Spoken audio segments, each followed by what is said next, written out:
Good evening. Assalamu alaikum. First of all, I would like to thank profusely Embryonics Institute, and most especially Keith Newman and Michael Adams for their persistence over the last 6 years in getting this survey of Muslims done. I want to reiterate a few of the points and give a very sort of a Muslim perspective on this, because I speak tonight not so much as a president of the Olive Tree Foundation, but as a Muslim who speaks to Muslims in mosques and centers. You know, the question has been asked, why do we need this survey?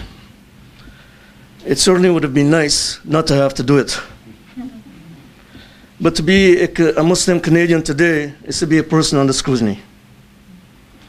And Muslims in this country, as Keith said, do not enjoy the same level of acceptance as other of their co-religionists.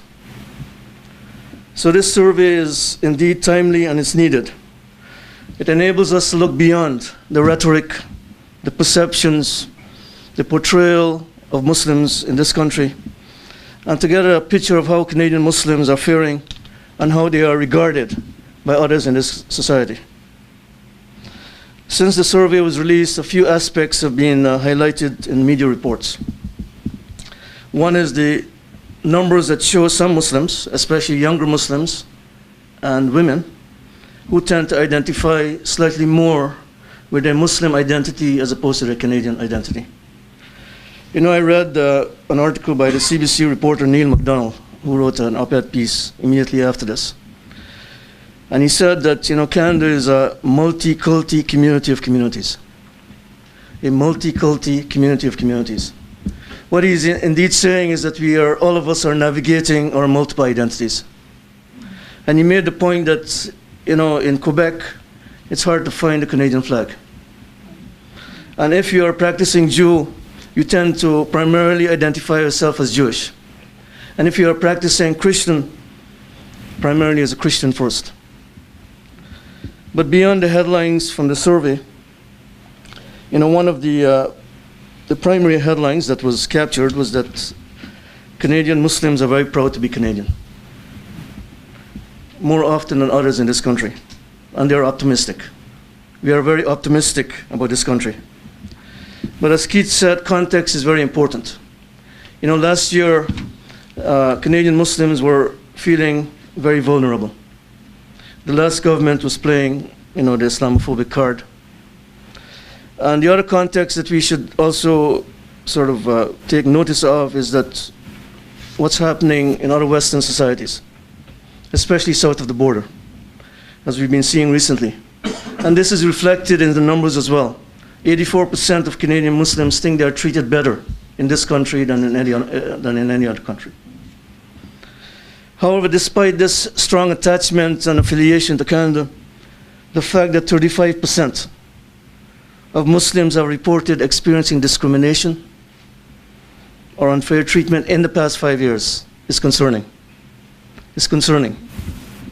You know, being perceived in a negative light or experiencing discrimination has an impact on people. And the survey shows that younger Muslims and women are identifying primarily as Muslim first. These are the groups that are experiencing or feeling discrimination most profoundly. Younger people and women. And the young people and the women may be reclaiming their Muslim identity in light of this discrimination that they're feeling. Also, young Muslims are feeling a great societal pressure to have to answer to the violence perpetrated in the name of their religion by extremists. And they are reasserting their Muslimness, their Muslim identity. But there are some very important aspects to this survey that is of interest to Muslims and should be to other faith communities. Muslims, especially young Muslims, are turning to religion. Young Muslim men are more likely to go to the mosque and pray than 10 years ago. Muslim women, young Muslim women, are more likely to wear the hijab than 10 years ago. And while mainstream religious congregations are dwindling, Muslim congregations are increasing. While youths from other religious communities are disengaging, Muslim youth are engaging with their faith. You know, as with other immigrant communities, we are navigating our cultural bearings. And the survey, as Keith pointed out, shows that half think that, half of the Muslims think that they should set aside their cultural backgrounds and blend into Canadian society. And this is indeed a reflection of what's happening internally within the Muslim community.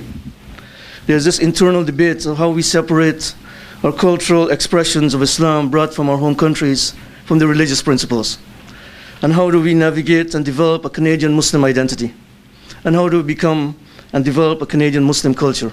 This is an internal debate that's been happening for many years within the Muslim community. So in conclusion, let me say that the insights from this survey is quite important for the Muslim community. It reveals a community that is very proud to be Canadian, that has a growing attachment as well to their religion, and that is seeking to rediscover or navigate and develop their presence and their faith in this country. Thank you.